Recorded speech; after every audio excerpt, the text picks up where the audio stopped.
तो what's up wrestle fans, welcome to wrestle bulletin. तो guys, इस वीडियो में हम लोग बात करेंगे आज की इंटरेस्टिंग रेसलिंग अपडेट्स के बारे में। तो बिना देरी के बढ़ते हैं अपनी पहली अपडेट। सबसे पहली अपडेट जुड़ी है NXT वुमेन्स चैंपियन रॉक्सेन से। तो गाइज, अभी NXT का ग्रेट अमेरिकन बैश इवेंट हुआ था जिसमें रॉक्सेन ने सक्सेसफुली अपनी चैंपियनशिप रिटेन कर ली और ये मैच इतना बढ़िया था कि आपको लगेगा ही नहीं कि ये मैच वुमेन्स डिवीजन का मैच था। और डेफिनेटली ये मैच इस साल के बेस्ट मैचेस की लिस्ट में टॉप पर रहने वाला है। और इतनी बढ़िया परफॉर्मेंस के बाद रॉक्सेन ने बैक स्टेज जाकर स्टेफनी वॉकर और गूलिया दोनों को चैलेंज कर दिया है, क्योंकि आपको पता होगा कि NXT और WWE में इस समय इन दोनों के बारे में कुछ ज्यादा ही चर्चा चल रही है। और रॉक्सेन अभी अपने हील रन में है, जिसकी वजह से रॉक्सेन को ये सब पसंद नहीं आ रहा है। इसी वजह से रॉक्सेन ने दोनों को चैलेंज दे दिया है NXT पर कम्पीट करने के लिए। और जिसने कल की मेरी वीडियो देखी होगी उसे पता होगा कि गूलिया तो अभी नहीं आ सकती हैं, बट स्टेफनी वॉकर रॉक्सेन के चैलेंज का जवाब देने के लिए नेक्स्ट वीक NXT पर अपना डेब्यू जरूर कर सकती हैं। अगली अपडेट जुड़ी है जेड कारगिल से। तो भाई, मैंने पहले वीडियो में बताया था कि जेड कारगिल को जापान टूर पर इंजरी हो गई थी और इस इंजरी में उनका फोरहेड फट गया था। तो इस इंजरी पर अब जेड कारगिल ने एक अच्छी न्यूज शेयर की है, जिसमें उन्होंने बताया है कि इस इंजरी की वजह से उनका काफी खून निकला, बट वो इस वीक स्मैकडाउन पर टैग टीम चैंपियनशिप के लिए जरूर कम्पीट करेंगी। और जेड कारगिल की ये बात सुनकर तो लगता है कि जेड कारगिल की इंजरी उतनी ज्यादा सीरियस नहीं है, जो कि एक अच्छी न्यूज भी है, क्योंकि मुझे लगता है कि जल्द ही WWE बियांका ब्लेयर का हील टर्न करवाने वाली है। तो वो प्लान्स तो डीले नहीं होने चाहिए, क्योंकि इसके बाद ही हो सकता है कि फैंस स्मैकडाउन के वुमेन्स डिवीजन में थोड़ा इंटरेस्ट लें।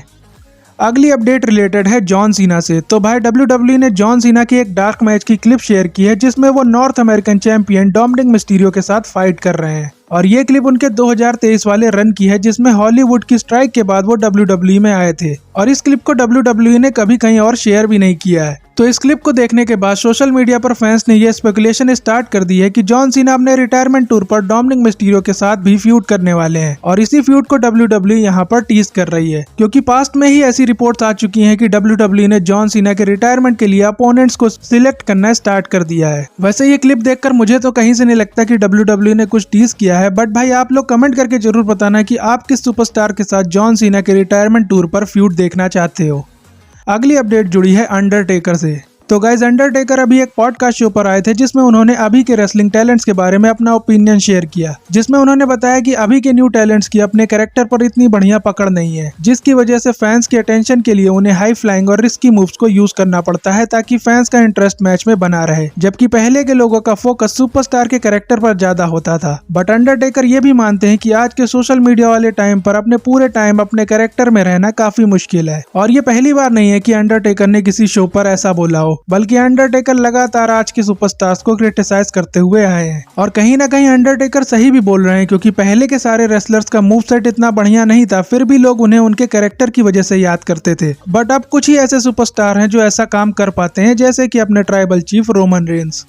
अगली अपडेट जुड़ी है सेथ फ्रीकन रॉलिन्स से, जो रिसेंटली एक इंटरव्यू शो में आए थे, जहां पर उनसे समर स्लैम वाले मैच में फिजिकली इन्वॉल्व होने को लेकर क्वेश्चन किया गया कि भाई, तुम्हारी तो ड्रू और पंक दोनों से कट्टर दुश्मनी है, तो तुम इस मैच में किसका साथ देने वाले हो। तो इस पर सेथ रॉलिन्स का आंसर ये था कि उनका इस मैच में फिजिकली इन्वॉल्व होने का कोई मन नहीं है, और वो इन दोनों सुपरस्टार्स को एक दूसरे को तबीयत से ठोकते हुए देखना चाहते हैं। बट हम लोग जानते हैं कि स्पेशल रेफरी वाले मैचेस में क्या क्या कांड होते हैं। तो ये तो कंफर्म है कि सेथ रॉलिन्स ड्रू मैकिंटायर और पंक दोनों को परेशान जरूर करेंगे इस मैच में। और इस इंटरव्यू में सेथ रॉलिन्स से शील्ड के ब्रेकअप और रीयूनियन पर भी बात हुई, जिसके बारे में हम लोग शॉर्ट में बात करते हैं। तो शील्ड के ब्रेकअप को लेकर सेथ ने कहा कि उनसे ये करने के लिए कई बार पूछा गया था, और सेथ रॉलिन्स ने एग्री किया था कि उन्हें ये करना है, क्योंकि इस डिसीजन के पीछे का रीजन WWE में इवोल्यूशन लाने का था। और सेथ रॉलिन्स का मानना है कि ये 100% सक्सेसफुल हुआ, क्योंकि इस मूव की वजह से ही 10 साल के बाद हम तीनों के सेपरेट करियर काफी बढ़िया रहे हैं। और रीयूनियन को लेकर सेथ का मानना यह है कि अभी तो ये पॉसिबल नहीं है, क्योंकि मॉक्सली अलग कंपनी में है और रोमन रेंस अपने हील रन में है। तो ये सब देखते हुए आने वाले 5 सालों में तो शील्ड का रीयूनियन पॉसिबल नहीं है।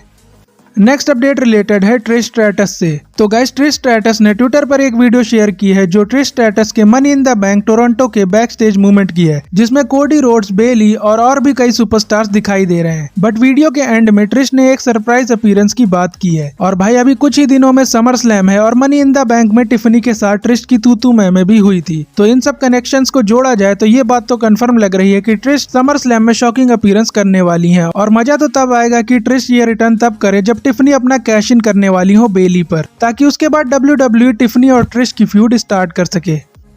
अपनी फाइनल अपडेट जुड़ी है शेन मैकमैन से। तो गाइस फाइटफुल सिलेक्ट की रिपोर्ट के बाद ये बात कंफर्म हो गई है कि Shane McMahon AEW company join करने वाले हैं, क्योंकि रिपोर्ट्स के अकॉर्डिंग शेन मैकमैन और टोनी खान की मीटिंग हुई है जिसमें दोनों ने आगे एक साथ काम करने को लेकर डिस्कशन किया है। और इसके बाद इंटरव्यू में टोनी खान ने शेन मैकमैन की काफी तारीफ भी की है। और ये मीटिंग होनी भी थी क्योंकि टोनी खान लगातार इंटरव्यूज में कह रहे थे कि वो शेन मैकमैन के साथ काम करने के लिए ओपन है। और अब तो मीटिंग वगैरह भी हो गई है, तो कुछ ही दिनों में शेन मैकमैन का AEW में शॉकिंग डेब्यू भी हम लोगों को देखने को मिल जाएगा। और शेन मैकमैन अगर ऐसा डिसीजन ले रहे हैं तो लगता है कि WWE ने लास्ट टाइम उन्हें थोड़ा ज्यादा बेइज्जती करके निकाला था WWE से, तभी शेन मैकमैन WWE के बजाय AEW में जाकर काम करना चाहते हैं। और भाई समय का खेल देखो कि शेन मैकमैन अपने बाप की बनाई हुई कंपनी जिसका CEO उन्हें होना चाहिए था उसे छोड़ के किसी और कंपनी में अब काम करने वाले हैं। तो भाई लाइफ में कुछ भी हो सकता है क्योंकि समय सबका बदलता है।